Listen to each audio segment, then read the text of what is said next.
నేను ఎందుకు నలిగి ఈ రోజున ఎందుకు ఇంత బలంగా అడుగుతున్నాను ఓట్లు అంటే, ఒక దశాబ్దం అధికారం లేకుండా ఓడిపోయి పార్టీ నడిపిన వాడిని చిన్నపాటి విజయం, ఒక 21 సీట్లు 2 ఎంపీలు కనుక మనం కొట్టి చూపించామంటే భారతదేశం ఆంధ్ర వైపు చూసేలా చేస్తాను.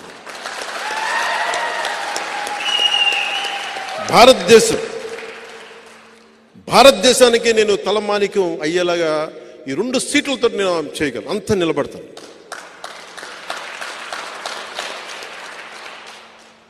ఈ రోజున మనం లేకపోతే ఈ పొత్తు కూడా ఉండలేని పరిస్థితి.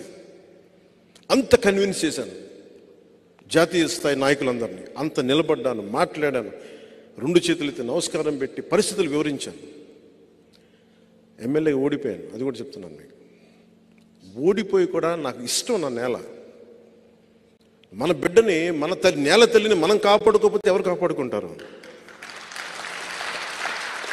ఉప్పాడలో సముద్ర కోతకి గురయ్యి ఇల్లు లోపలికి వెళ్ళిపోతుంటే ఆ బాధ వాళ్ళకి తెలుసు. ఒక వాడ బలిజల బాధ నాకు తెలుసు.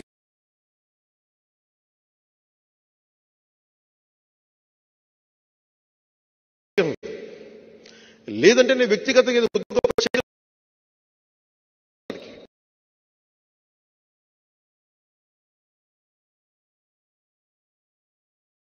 ఉన్నాయి.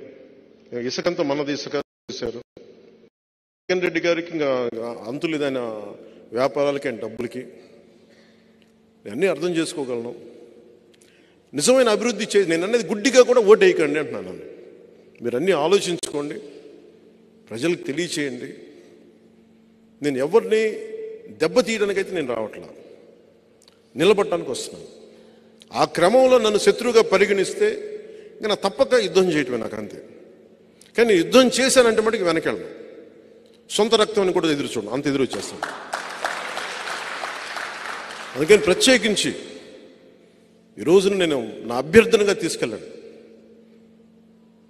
పిఠాపురం సీటు కొట్టి చూపించాలి, 20 సీటు ఎమ్మెల్యే సీట్లు కొట్టి చూపించాలి, కాకినాడ ఎంపీ సీటు కొట్టి చూపించాలి, బందర్ సీటు కొట్టి చూపించాలి. మూలాలు ఇక్కడే ఉన్నాయి. ఇక్కడి నుంచి పిఠాపురం నుంచి మొదలు పెడతాం, అన్నీ జయించుకుంటూ వెళ్తాం.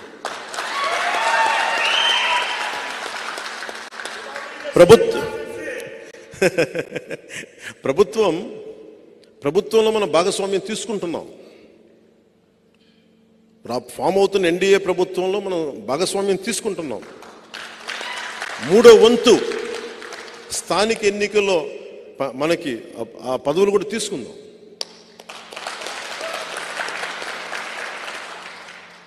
నేను 10 మంది బాగుపడాలని కోరుకునేవాడిని. ఆ స్థానికంగా ఉండే కాంట్రాక్టులు కానీ అన్నీ కూడా నిజంగా కష్టపడే వాళ్ళకి వెళ్ళాలని నేను కోరుకుంటాను. ఆ వంతు నేను కృషి చేస్తాను. పార్టీ కోసం పనిచేసిన వాళ్ళకి నిజంగా వెళ్ళాలి. స్థానికంగా ఉండే వ్యాపారస్తులకు కానీ లీడర్స్కి కానీ ఖచ్చితంగా దాన్ని దృష్టిలో పెట్టుకొని నేను చేస్తాను. సో మనస్ఫూర్తిగా మీ అందరికీ పేరు పేరున మీ అందరికీ ధన్యవాదాలు తెలుపుకుంటూ, ఉదయం ఒకటే అడుగుతున్నా, ఈ రోజున ఎంపీగా నువ్వు గెలిచి చూపించాలి. నువ్వు